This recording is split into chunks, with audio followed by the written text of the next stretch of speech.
Un pays sous pression se rend aux urnes pour élire son nouveau parlement. Les talibans ont menacé d'ensanglanter ce jour du scrutin et quelques attaques ont effectivement secoué l'Afghanistan, mais beaucoup d'électeurs ont préféré ignorer les menaces.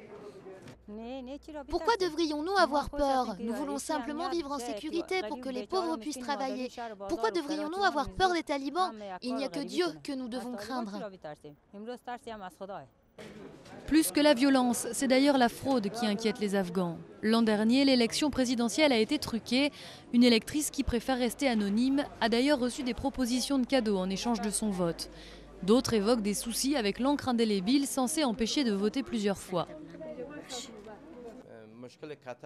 Il y a des perforateurs qui ne marchent pas bien. Et puis l'encre, c'est aussi un problème. J'ai voté et ensuite elle s'est effacée.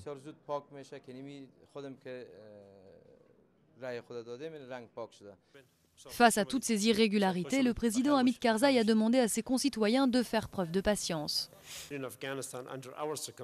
En Afghanistan, vu les circonstances, il faut s'attendre à ce qu'il y ait des irrégularités, des problèmes. Mais malgré tout, nous devons essayer de faire du mieux que nous pouvons. Il faudra attendre l'année prochaine pour que le nouveau Parlement soit constitué, une fois que les éventuelles fraudes auront été écartées. Mais selon certains analystes, cela n'empêchera pas des candidats malhonnêtes d'être élus. De nombreux candidats actuels ont été et restent liés à des groupuscules armés. Bien sûr, d'autres sont mandatés par les seigneurs de guerre dans certains fiefs ou bien par des trafiquants de drogue ou la mafia.